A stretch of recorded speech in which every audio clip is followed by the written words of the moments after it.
بسم الله الرحمن الرحيم. الحمد لله رب العالمين، والصلاة والسلام على رسوله الأمين وعلى آله وصحبه أجمعين. أما بعد، في خضم الأحداث التي تعصف بوطننا العزيز، أجد أنه من الواجب الوطني أن أوجه إليكم هذه الكلمات كرسالة من القلب إلى هذا الشعب الذي طالما تحدى الصعاب ولم يتراجع يوما عن مبادئه الثابتة، شعبنا الذي ضحى بالغالي والنفيس من أجل أن تظل سوريا حرة أبية وفي مقدمة الشعوب التي تتطلع إلى العزة والكرامة. لقد خرج شعبنا في ثورة من أجل نيل حريته، فانتصر فيها وقدم تضحيات جسيمة، ولا يزال هذا الشعب على أهبة الاستعداد للقتال من أجل كرامته في حال مسها أي تهديد. أيها الشعب السوري الأبي، إننا اليوم ونحن نواجه هذا التحدي الجديد نعيش في قلب معركة تهدف إلى حماية وحدة بلادنا وكرامة شعبنا وصمود أمتنا.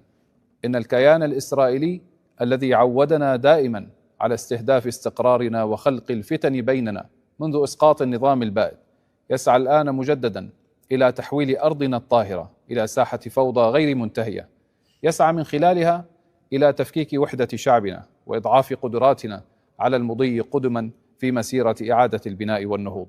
إن هذا الكيان لا يكف عن استخدام كل الأساليب في زرع النزاعات والصراعات، غافلا عن حقيقة أن السوريين بتاريخهم الطويل رفضوا كل انفصال وتقسيم. إن امتلاك القوة العظيمة لا يعني بالضرورة تحقيق النصر، كما أن الانتصار في ساحة معينة لا يضمن النجاح في ساحة أخرى. قد تكون قادرا على بدء الحرب، ولكن ليس من السهل أن تتحكم في نتائجها. فنحن أبناء هذه الأرض، والأقدر على تجاوز كل محاولات الكيان الإسرائيلي الرامية إلى تمزيقنا، وأصلب من أن تزعزع عزيمتنا بفتن مفتعلة. نحن أبناء سوريا، نعرف جيدا من يحاول جرنا إلى الحرب ومن يسعى إلى تقسيمنا، ولن نعطيهم الفرصة بأن يورطوا شعبنا في حرب يرغبون في إشعالها على أرضنا. حرب لا هدف لها سوى تفتيت وطننا وتشتيت جهودنا نحو الفوضى والدمار. فسوريا ليست ساحة تجارب للمؤامرات الخارجية، ولا مكانا لتنفيذ أطماع الآخرين على حساب دماء أطفالنا ونسائنا. إن دولة السورية هي دولة الجميع، هي كرامة الوطن وعزته، هي حلم كل سوري في أن يرى وطنه يعيد بناء نفسه من جديد. من خلال هذه الدولة نتحد جميعا دون تفرقة من أجل أن نعيد لسوريا هيبتها ونضعها في مقدمة الأمم التي تعيش في أمن واستقرار. إن بناء سوريا جديدة يتطلب منا جميعا الالتفاف حول دولتنا والالتزام بمبادئها، وأن نضع مصلحة الوطن فوق كل اعتبار فردي أو مصلحة محدودة. إن ما نحتاجه اليوم هو أن نكون جميعا شركاء في هذا البناء، وأن نعمل يدا بيد لنتجاوز كافة التحديات التي تواجهنا. الوحدة هي سلاحنا، والعمل الجاد هو طريقنا، وإرادتنا الصلبة هي الأساس الذي سنبني عليه هذا المستقبل الزاهر. كما أخص في كلمتي هذه أهلنا من الدروز الذين هم جزء أصيل من نسيج هذا الوطن. إن سوريا لن تكون أبدا مكانا للتقسيم أو التفتيت أو زرع الفتن بين أبنائها. نؤكد لكم أن حماية حقوقكم وحريتكم هي من أولوياتنا، وأننا نرفض أي مسعى يهدف لجركم إلى طرف خارجي أو لإحداث انقسام داخل صفوفنا. إننا جميعا شركاء في هذه الأرض، ولن نسمح لأي فئة كانت أن تشوه هذه الصورة الجميلة التي تعبر عن سوريا وتنوعها. لقد تدخلت الدولة السورية بكل مؤسساتها وقياداتها بكل إرادة وعزم من أجل وقف ما جرى في السويداء من قتال داخلي بين مجموعات مسلحة من السويداء ومن حولهم من مناطق إثر خلافات قديمة. وبدلا من مساعدة الدولة في تهدئة الأوضاع، ظهرت مجموعات خارجة عن القانون اعتادت الفوضى والعبث وإثارة الفتن، وقادة هذه العصابات هم أنفسهم من رفضوا الحوار لشهور عديدة، واضعين مصالحهم الشخصية الضيقة فوق مصلحة الوطن، وارتكبوا في الأيام الأخيرة ما ارتكبوا من الجرائم بحق المدنيين.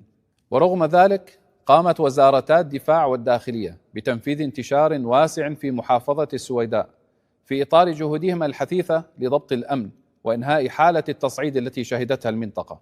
وقد نجحت في إعادة الاستقرار وطرد الفصائل الخارجة عن القانون رغم التدخلات الإسرائيلية. وهنا لجأ الكيان الإسرائيلي إلى استهداف موسع للمنشآت المدنية والحكومية لتقويض هذه الجهود، مما أدى إلى تعقيد الوضع بشكل كبير ودفع الأمور إلى تصعيد واسع النطاق لولا التدخل الفعال للوساطة الأمريكية والعربية والتركية التي أنقذت المنطقة من مصير مجهول.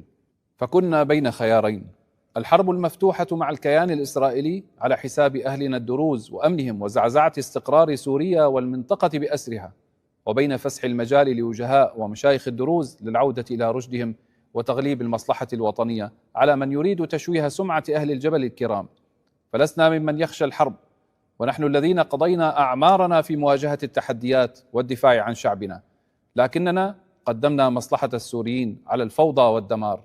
فكان الخيار الأمثل في هذه المرحلة هو اتخاذ قرار دقيق لحماية وحدة وطننا وسلامة أبنائه بناء على المصلحة الوطنية العليا. فقررنا تكليف بعض الفصائل المحلية ومشايخ العقل بمسؤولية حفظ الأمن في السويداء، مؤكدين أن هذا القرار نابع من إدراكنا العميق بخطورة الموقف على وحدتنا الوطنية وتجنب انزلاق البلاد إلى حرب واسعة جديدة قد تجرها بعيدا عن أهدافها الكبرى في التعافي من الحرب المدمرة وإبعادها عن المصاعب السياسية والاقتصادية التي خلفها النظام البائد. وختاما، فإننا حريصون على محاسبة من تجاوز وأساء لأهلنا الدروز، فهم في حماية الدولة ومسؤوليتها، والقانون والعدالة يحفظان حقوق الجميع دون استثناء. ونؤكد على أن الحفاظ على وحدة البلاد واستقرارها وسلامة أهلنا والعمل على تأمين مستقبل أبنائهم بعيدا عن أي مخاطر قد تقوض مسار النهوض والتعافي الذي نخوضه بعد تحرير بلادنا. والحمد لله رب العالمين، والسلام عليكم ورحمة الله وبركاته.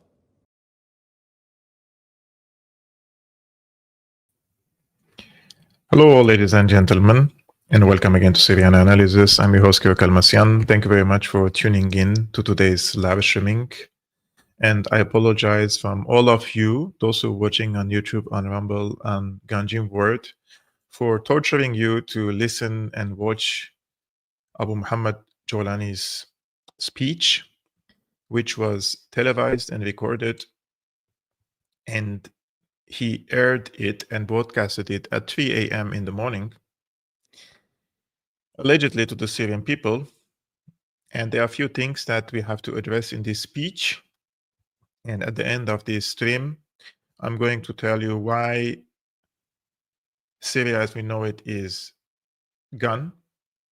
And this is the death of Syria as a nation, which I've been arguing in this direction since the regime change happened.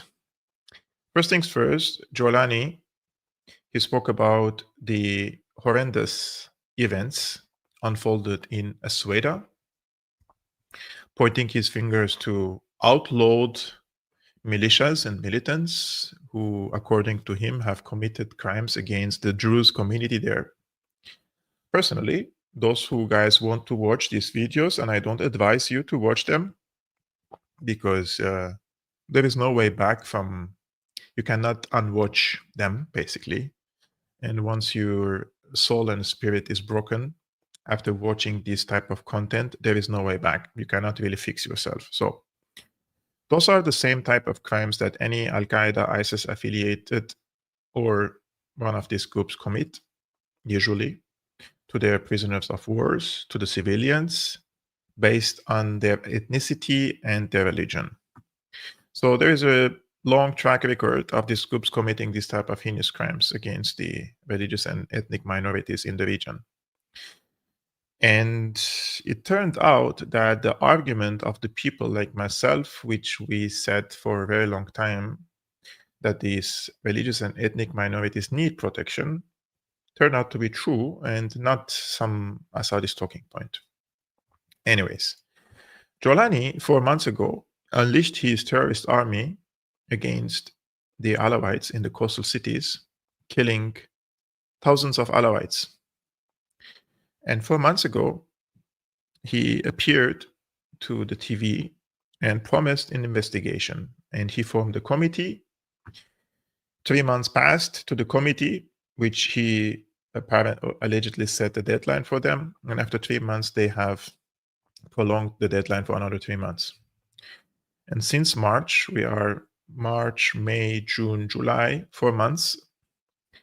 We haven't seen any results of these investigations, alleged investigations. In the contrary, many of the militants that we watched their own videos, taking selfie videos, killing people, executing them in the coastal cities, burning entire villages behind them, those are the same militants we saw their faces going to Sueda, which means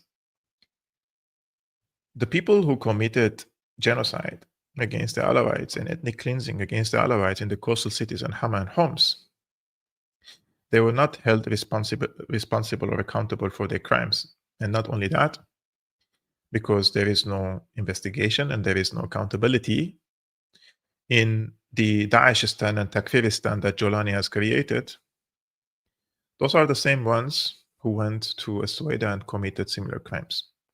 They have went into civilian homes, executed entire families. They have went into what is called in Arabic madafe. Madafe is like a guest room that usually the Druze and other communities have. And usually this madafe is belongs to, let's say, more upper class people. Correct me if I'm wrong. And they invite people to their house. They discuss the community affairs, the social affairs in their community. And they have went into these guest houses and they have opened fire on entire civilian population. They have went into hospital and killed the patients. They have burned down a Greek Orthodox church in Sueda. Julani again comes and says those are outlawed groups. Okay. So he doesn't want to take responsibility for his actions. But here I am today, my friends. I believe that I have a track record of telling you the truth about what has happened in Syria in the past 14 years. And I will tell you that these attacks happened only one day after Julani met with Israeli officials in Baku. Abu Muhammad al-Julani was in Azerbaijan, and he met with Israeli security officials. One of the topics that they discussed was the situation in Sueda. So apparently, Julani came back and he ordered his forces, whatever the reason he has, to unleash a barbaric, ethnically driven, and sectarian motivated attack against the Jews. And I will tell you, this is not a coincidence at all. In the past 14 years, my friends, the United States, the UK, France, Germany, Turkey, Qatar, Saudi Arabia, all these countries, and Israel, all these countries which supported the Syrian opposition, they had the opportunity to manufacture a political opposition and present this person as an alternative for Assad. This person could have been anyone from the political opposition, telling the people that you have a good alternative, better than Assad. But they didn't do that. Have you asked yourself the question, why all these countries and the secret services of these countries have picked Julani of all the people in the Syrian opposition?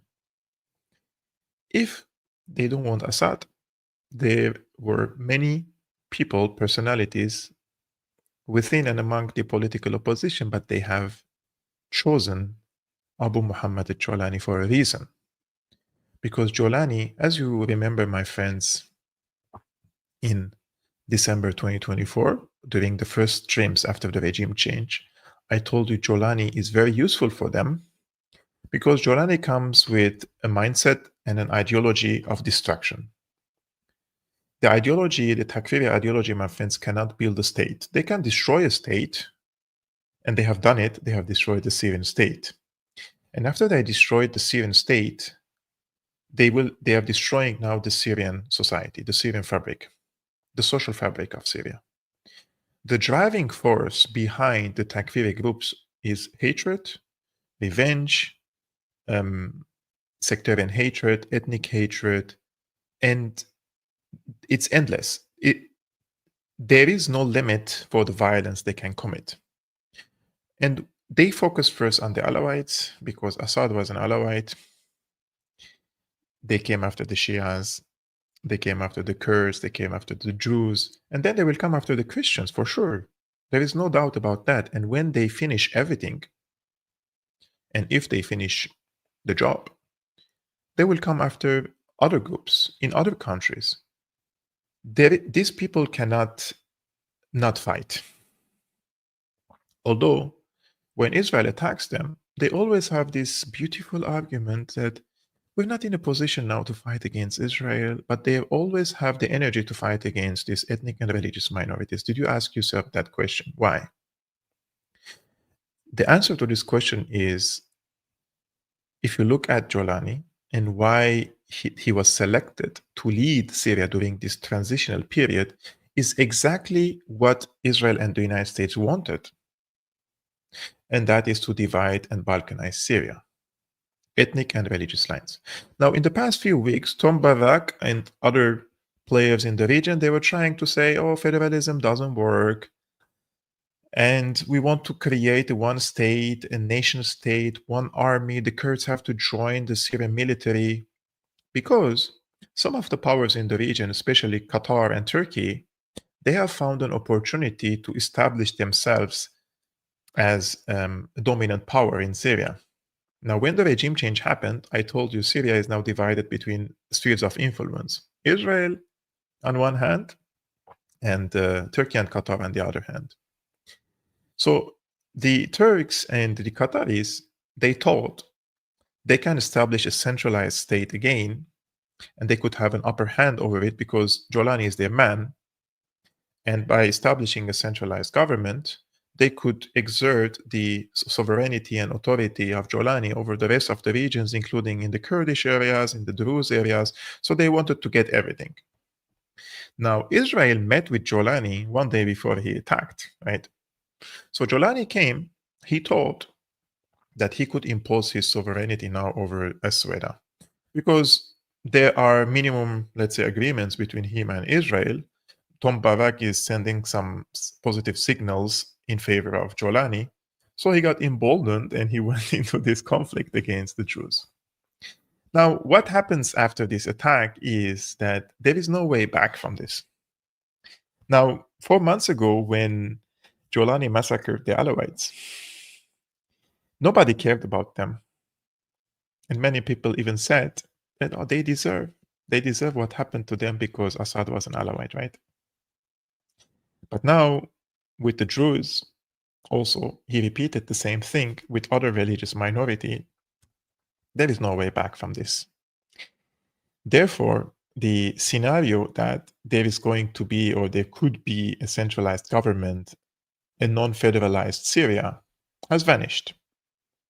Now, every religious and ethnic group who watched this with terrified by what Julani is capable of doing. And not only that, the Julani comes and he doesn't even take responsibility for the actions of his forces. Guys, this is an entire, it's not even a propaganda, it's beyond absurd to think that Julani is not responsible for what's happening in the country. Julani is directly responsible for the actions of these militias. And these militias who committed these heinous crimes, all documented on smartphones, and they themselves published them, they belong to the Syrian Defense Ministry, and Syrian General Security. But Julani comes and says, no, our general security was trying to, separate between the Druze militias and the Bedouin militias. Those are bullocks. Those are bullocks. Unfortunately, the situation in Syria is the following. Syria is already disintegrated. And the trust in the government is gone forever. We cannot call it a government anyways, but it's gone. So Julani can now govern over the areas like Aleppo, Idlib, probably Homs, Hama, and Damascus, where the population are overwhelmingly from the Sunnis. I'm sorry that I'm speaking in this way. Unfortunately, this is how things have turned out in the country, and this is how things have unfolded, that Nowadays, people are not even identifying themselves as Syrians. I'm a Druze, I'm a Kurdish, I'm an Armenian, I'm an Alawite, I'm a Sunni, I'm a Shia. So this national identity is gone, which means the soul of Syria is gone, which also means the coexistence of Syria is gone. Syrians among themselves now, they cannot coexist. I'm talking to people in Syria and they tell me ما فيني أوثق حتى بخيالي بهالأيام. Those who understand Arabic know. I can't even trust my shadow nowadays. This is the situation. Neighbor cannot trust a neighbor. People are all suspicious of each other. And this is not how a state and the community and people can coexist and build a state. Therefore, it's gone. Now, what is going to happen next is Israel took this opportunity that Julani fell into the trap and he went into conflict against the Druze by presenting itself as the savior of the Druze minority and other minorities. Israel is the most, strategically speaking, clever chess player in the region. They use every opportunity in their favor, and when there is no opportunity, they create an opportunity. If we don't give them the credit of that, we will not understand how strategically they think. Meanwhile, many people in the region, they don't even see beyond their noses. Beyond their noses, they don't see it. Although sometimes I believe that things are so easy to foresee and predict and build a strategy for the country, for the people. Maybe I'm just being naive, but I think it's not as difficult as people think it is. Otherwise, a person like myself who is sitting behind his desk in his living room making these streams would not be able to foresee and predict to you this outcome many years ago. It was too easy to see. It doesn't take a genius. I believe low IQ is the issue. I also believe, my friend, there is a huge problem with the IQ of the people who still think what happened in Syria is a revolution, and or they thought that this would lead into some sort of democracy in the country. But you know what happened in this past year? There is something very important, which is when I spoke about Syria, like I started speaking about Syria in 2011 since the beginning, but I took it into a different level, let's say in 2017 when I created this YouTube channel.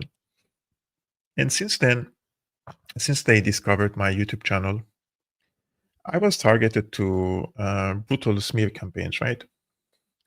And these smear campaigns mostly came from Qatari-funded outlets, Turkish-funded outlets, the German mainstream media, right? And these smear campaigns brought serious, I'm talking about now, guys, serious political, security, and legal pressures against me. I received lots of public shaming, right? I walk in the street, people try to shame me for my political opinion. And I was even targeted to physical attacks from the supporters of Julani.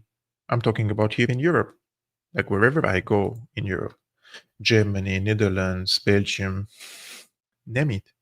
Wherever I go, I come across people who support Julani or other Al-Qaeda affiliated groups who try to either come and verbally try to, have a confrontation with me or try to hit me up. It happens all the time. And at no time, somebody came to attack me physically, and this person by himself. Never. If a person is by himself, maybe they look like in a very aggressive way to me, but they don't come anywhere close. And once they are 2 people or 3 people or 4 people, they start coming to attack me. And all these things happened, guys, because I stated what was obvious, right? I said regime change in Syria would not bring democracy, but rather only endless cycle of chaos and violence.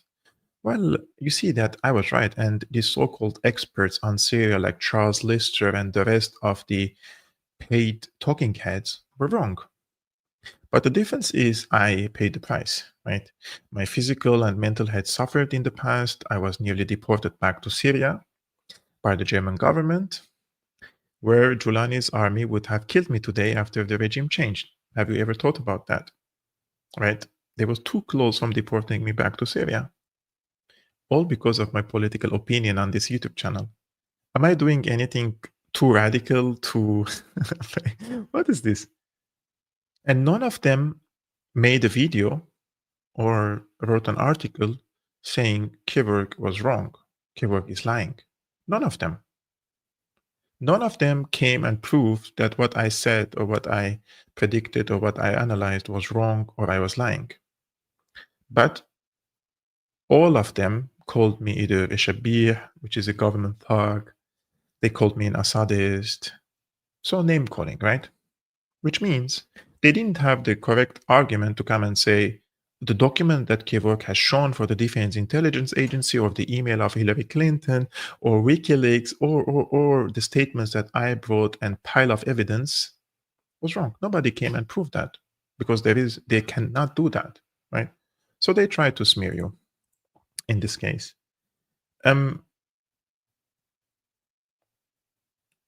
That's the thing. They couldn't handle truth. And now the same people, guys, who tried to destroy me still live comfortably here in Europe. And they refuse to go and live in the Daeshistan, in the Takfiristan they helped create. So calling them really imbeciles doesn't even begin to describe the level of cowardice and hypocrisy of these people. I just wanted to make this point clear. On the geopolitical level, my friends, how Israel used this opportunity for its own sake, right? I will show you a video. This is from February 26, 2025. And we spoke exactly about this topic back then with Patrick Henningsen. And I explained the strategy of Israel in Syria.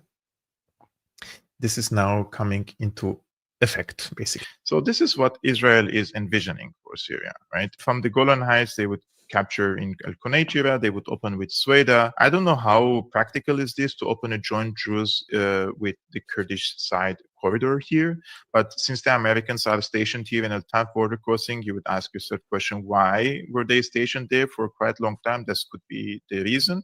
And then Damascus and the north are all demilitarized zone, and then you have a some sort of a caliphate there. The Alawites would be in the coastal side, probably with the Christians, and then you have a big Kurdistan. This is the end of Syria. I'm being very pessimistic when I see all these developments and what Israel is doing and capable of doing, and they will do it in the near future. This is a bigger defeat for Syria than the Six-Day War in 1967. Syria is being completely torn apart. For me, this is a strategic defeat for Syria. This is a radical change in the borders and the geographical makeup of the region, and I really am sad to say that if it's broken up, the likelihood of Syria ever being reunited or united under a single flag is going to be something very difficult. It will take decades. It will take decades. Yeah, sure.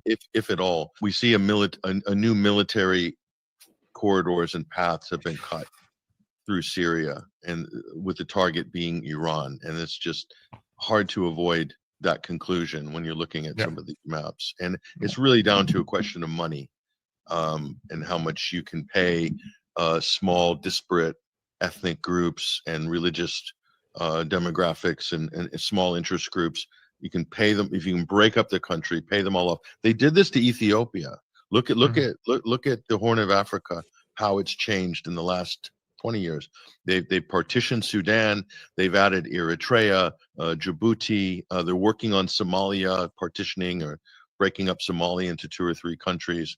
And so it completely transformed. So all the big, strong African nation states are smaller, dysfunctional, infighting ridden, and Libya, obviously. Look at Libya. So this can be done. It has been done. It's just the unthinkable that it would happen to Syria, right in the heart of the region. It was just something that is very hard to comprehend before. And to see it happening, it's, tragic. So this is the strategy of Israel.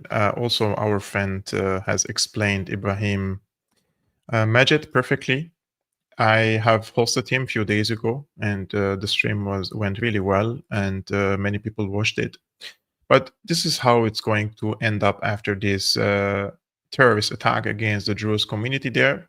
Israel has presented itself as the savior of the Druze in the dark blue area, and they will open a corridor between the Syrian-occupied Golan Heights to Esweda, and then a 10th border crossing where the American occupation forces are stationed here, all the way to the Kurdish areas, controlled by the so-called Syrian Democratic Forces, which is a Kurdish militia backed and supported by the United States. This is going to be, guys, the main geopolitical consideration, opening what is called the David's Corridor. So the Israelis would have a geographical connectivity between their territory to Golan Heights, to Asweda, Al-Taf border crossing, all the way to the eastern shore of the Euphrates, where the envisioned Kurdish entity is going to be established. And if the Israelis and the Americans have, let's say, a foothold here, and they will have a foothold here, Americans already have, and now the Israelis will have a foothold here. Now, if you read the geography of the region, if the Israelis have now a connectivity between their political entity and the eastern shore of the Euphrates, what comes next here is Iraq. So they will project their dominance, political hegemony on certain areas in Iraq, especially in Karbala and in Najaf.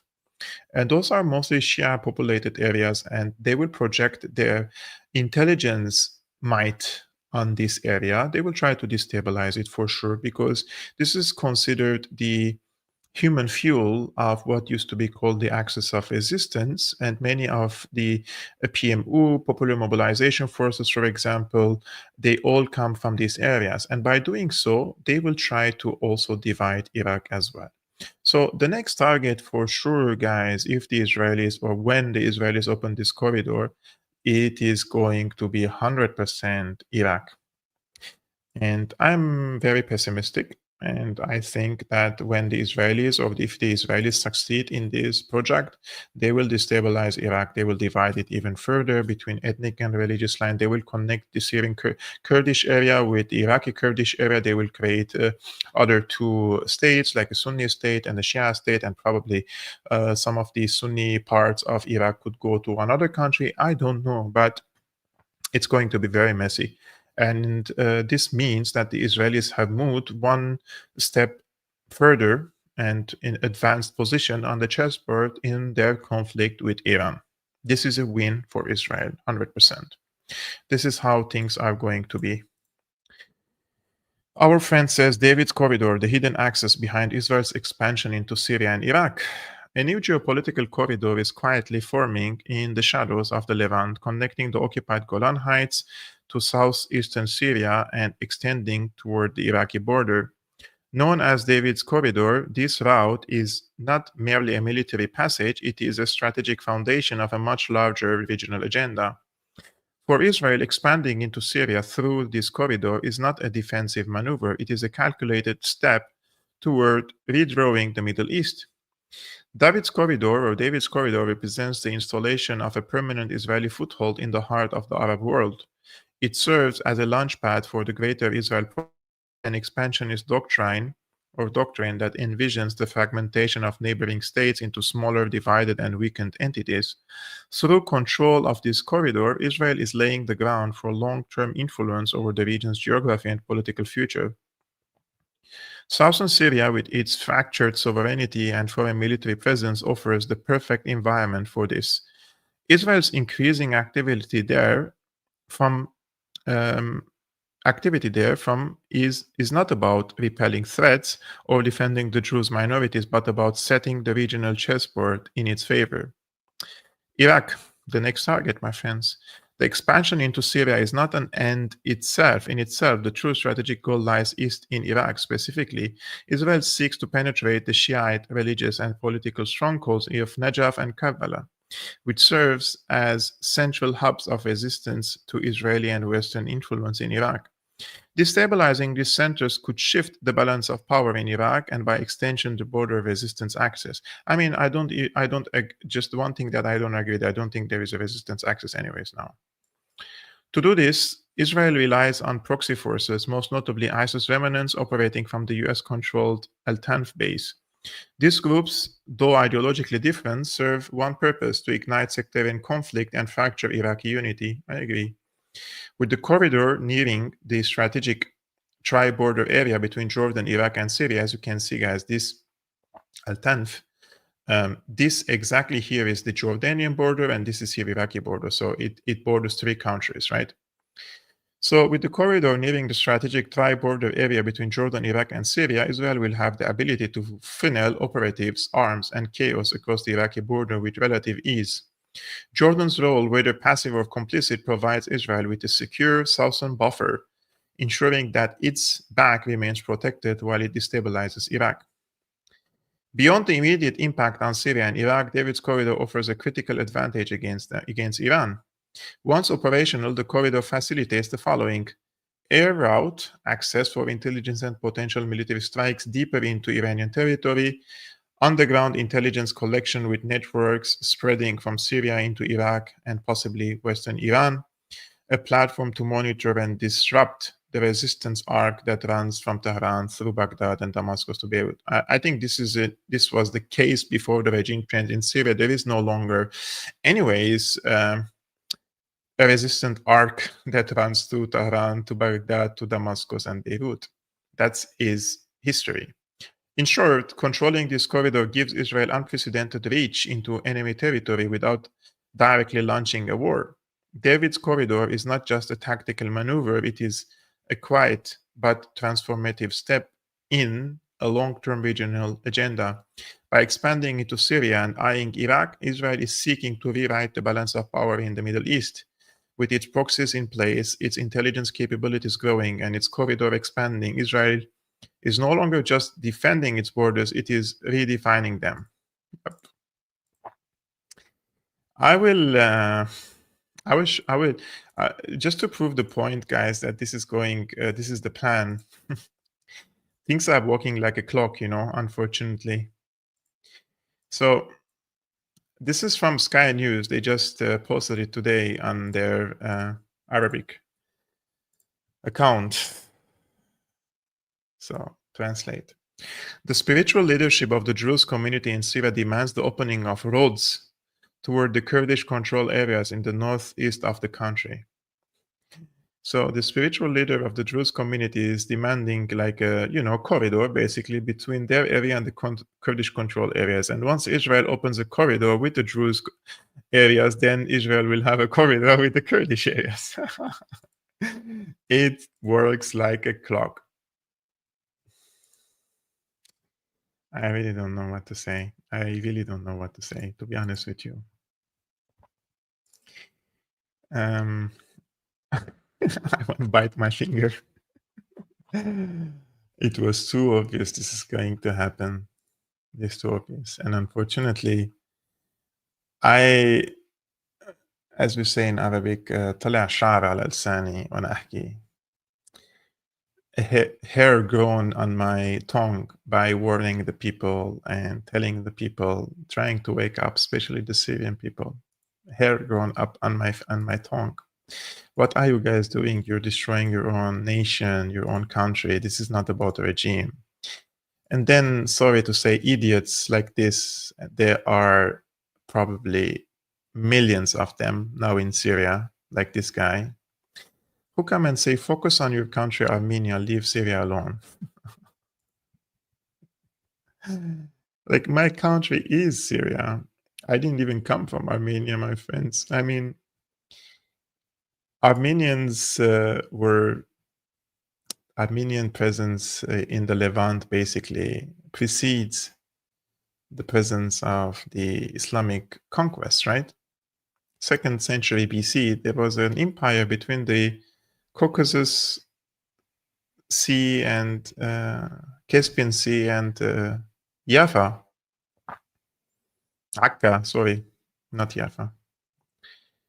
And the Christians and the Armenians and the Assyrians and the Chaldeans and we were in Eastern Anatolia, in current-day southern Turkey, in Cilicia, in Aleppo, in Syria, and Deir ez-Zor for a long, long time. We are indigenous to this area. Unfortunately, they don't know all these things, and there are millions and millions and millions of them. And this ignorance has killed the soul of Syria, the possibility to coexist, you know. And when you see pictures like this, people of Julani, like, what are you doing? Seriously, man. Like, how can you harm an old man like this? Like, let's suppose we disagree politically, ideologically, religiously, everything, right? Our friend Bassem says this picture encapsulates Syria's pain. The context is Syrian Julani forces loyal to. Anyways, Julani's forces humiliated this older man. He's from the Jewish community before they slaughtered him. I don't know if they slaughtered him, my friends. There are conflicting reports, but what they did, basically, they brought this. What do we say? It's a razor or something, and they have shaved his mustache. And this is something like, this is not AI, my friends. This is a real photo, but it is improved because I have seen this video with my own eyes. So it is taken as a screenshot and then improved probably the quality and stuff with an AI. Yes, but this is a true and real photo. I've seen the video myself, and I don't know if I can show on YouTube because of the so-called aggressive footage. So if you want to see the video, you can go to my basically to X account, and there are videos after videos after videos like this. So I will show you just the probably the picture of the video. So this is the church, by the way, that they burned in Sweden. So this is the video. Syrian security forces continue to humiliate the Druze men by forcibly shaving off their mustaches. So you can go and watch yourself. I don't want to show it here, any aggressive footage. So let me tell you something, guys. Something that you may already know, but we are all too scared to say out loud. Syria is gone. Not only physically, but also the soul, right? Its shared identity, its possibility of coexistence. And we killed it. Not just the regime, not just the rebels, not just foreign actors, but the collective we, inside and out, that let ideology, revenge, and ignorance reign. I didn't grow up thinking of myself as an outsider. Born in Aleppo in 1987, I lived side by side with Kurdish, Sunni, Christians, Armenians, Alawites, Shiites, Aramaic, Chaldeans, Assyrians, and. My university, for example, was mixed. My friends fasted during Ramadan, and I joined them. No problem. There was no talk of who is more Syrian and who belongs more to Syria. We simply were, right? But war changes people. It strips the skin of identity and exposes the bone deep rot. One day you are sharing meals, the next you're asked if you are an outsider, if you're a Christian, if you are a Druze, if you're an Alawite. As if 4 generations of being born and buried in Syria isn't enough to count for them.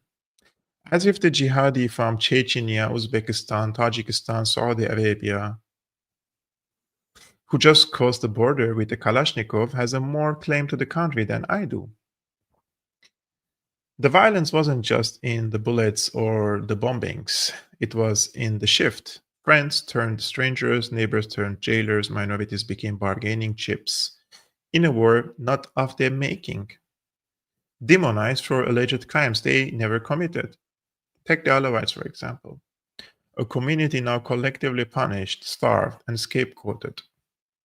Are they not Syrians too? They're being hunted, burned out of their lands, erased, all in silence. We forget or choose to forget that the Assad regime was not sectarian monolith. Most of its political and financial machinery was Sunni. Yet somehow the Alawites carry the original sin. Somehow the Druze are now suspects too. The nuances lies where ideology begins. Let me be clear, my friends. This is not a defense of Assad. It is a plea for honesty. If we can't separate the actions of the former regime from the ethnicities and sects that happen to be associated by the press and other think tanks with it, we're no better than those who use religion as a sword. If ISIS were 100% Sunni and we didn't blame all Sunnis, why then do we blame all Alawites for Assad? This is genocide through silence, displacement through distortion, and it didn't start with Assad. The Alawites, for example, fled to the mountains generations ago for a reason. They were persecuted centuries before the word Ba'ath party even existed. These aren't new, just like now, new tensions, right? They are old wounds reopened and infected by Qatari and Saudi propaganda and petrodollar funded fanaticism. 100 years ago, my grandparents, 1.5 million of them were slaughtered. Was there an Assad? There was no Assad. There was no Ba'ath party. Some people still talk about rebuilding Syria. I would like to ask them, with what? With what are we going to build or rebuild Syria? With our social media receipts of our betrayals? With video footage of churches and mosques destroyed? Or our sectarian hatred that is all archived now, tagged, captioned, and searchable? There is no forgetting. There is no healing when the wound is kept on loop. There is a brutal kind of clarity in exile when you're here outside. You zoom out and you see the situation in the country. When you're stripped of flag and myth, what remains is the bitter truth. And the truth is Syria, as we know it, is over. It fell due to our ignorance, to the sectarian blindness, to our failure to see each other as human before labeling each other as apostates, as, outsiders, as a Nasara, as a Nusayri, and. So we mourn a country that no longer exists. We carry its corpse in our memories, but don't be fooled. We are not looking backwards. We're just refusing to lie about what is ahead. This was a text of an article I published on my Substack today. If you guys like to read articles instead of watching longer podcasts, I'm trying to publish 2 articles per week on my Substack, on my personal name. It's written on the screen, Kevork Almassian. You can search me on Substack and find me there also. Finally, I wanted to say something about Assad.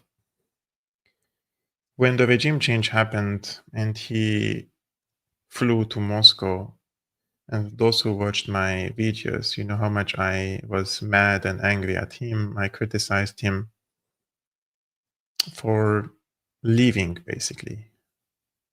Now, I'm not going to share my personal opinion. I'm only going to say something that I have seen and observed on social media platforms in the past days. I've seen many people in the region, Syrians, Lebanese, Iraqis, Egyptians, mostly from these countries, basically say few things. One of which is it seems to these people that Assad was basically pressing his feet or putting his feet on a sewer, you know. And once he left, all this dirt came out. Other people say basically things like it seems that Assad has successfully managed to lead a zoo. This is what they say. And many others also say Syrians have not liberated themselves from the Assad tyranny. This is what they say. Rather, they say that Assad has liberated himself from the responsibility. I don't know what to say, really. The only thing I want to say about Assad is that I have had a really hard time to understand why hasn't he spoken to the Syrian people and explained his position and his decision to leave. Probably there are other details that I personally don't know. There were probably other reasons why he didn't speak. But what I'm going to say is this 7 months, 8 months of silence from Assad's side, if it was intentional and he didn't want to speak, then I think these events unfolded in the country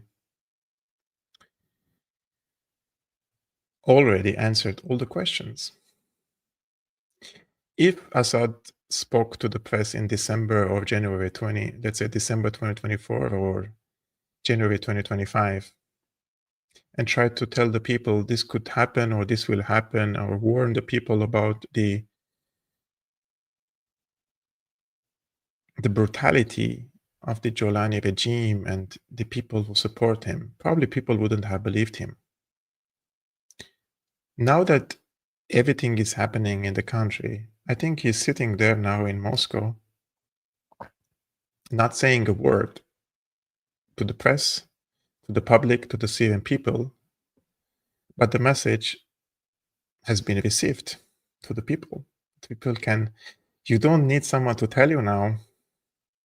You can see with your own objective eyes what is happening in the country. So I think many people blamed him and criticized him, and I was one of them, right?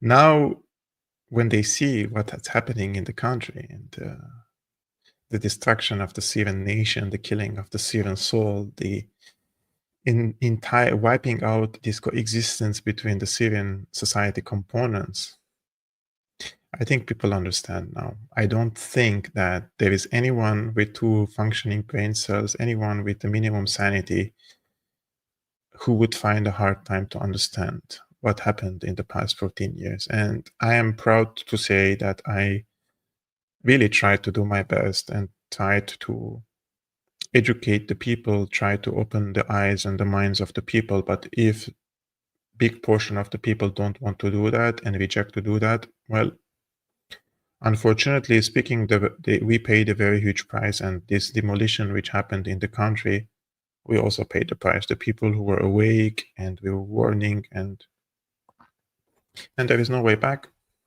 Syrians cannot coexist with such a jihadist, takfiri terrorist regime. So there is either going to be regime change, bringing someone who can build a state with the proper mentality and not a takfiri Islamist like this one. Wherever is it, even if he's from the opposition, you know, the people would accept anything now. But not this type of jihadi takfiri terrorist regime. People cannot accept this. Otherwise, it's going to be balkanization and every ethnicity. Like, imagine, and you know my position on Israel, right? Imagine you have,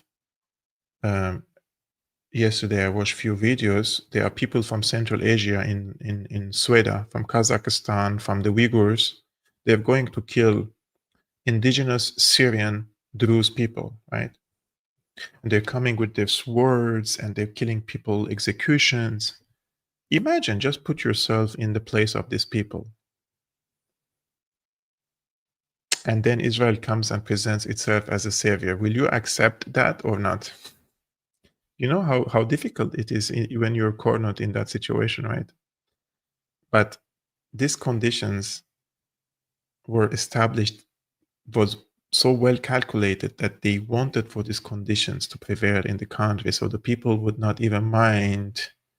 It is Israel, it is the United States, it is the jinn, it is the shaitan, it is whoever comes, just let us live, you know. Just want to live. That's the bare minimum. We just want to live. Syria has moved from a below regional power, so I'm not exaggerating, right? It was a below regional power into a shithole. That's the unfortunate truth. My friends, thank you so much for tuning into today's live streaming. Tomorrow it is going to be our weekly show with our dear friend Dr. Tarek Chiril Amar at 5 p.m. Central European Time, 11 a.m. Eastern American Time. There is a lot happening between the United States and Russia. We're definitely going to discuss that tomorrow. And thanks to you, it seems that we have navigated through the algorithm and the suppression of YouTube. So we're receiving a really good amount of people watching these streams again. And Syriana Analysis, I really appreciate all of you guys, those who just click the like, leave a comment, share the video. And I would also like to thank all the people supporting the channel. What do you think is the future of the Alawites? The Alawites have no one in their back, my friend. That's the problem. They will push the Alawites to the maximum level of desperation so that they would accept anyone to come and save them, just like what happened with the Jews. Otherwise, they will be subjugated and live as a second and third class citizens in their own country. That is the future of the Alawites. And thank you so much also, Jody, for the support. And thank you so much, guys, for those who are supporting me also on Patreon. Many people have become also patrons. Those who would like to support this independent journalistic work I'm doing, you could become a patron on patreon.com/Syriana Analysis. If you don't like to use that platform, there are different other means in the description below. And thank you so much also for our moderator, who is doing a great job with Access in managing this chat and the trolls and the spams sometimes who come just to try to create fights in the chat. This channel is for educational purposes. This chat for people who want to have a respectful conversation, try to learn something or teach something to the people, right? Not for trolls. And I believe most people on this channel are not trolls, so I'm very proud of that. Today I was on RT International, by the way. I'm just waiting for the video to, probably in the next hour, they will send me the video. I will publish it on my X account. And at the beginning of the interview, the host, the journalist, basically probably did a 1 minute of monologue praising my work on Syriana Analysis and says that he follows my streams every day. I was so proud to hear that. Very grateful, very humbled about that. So thank you so much, guys, and we'll see you tomorrow, huh? Peace be upon you, upon your families. Salam.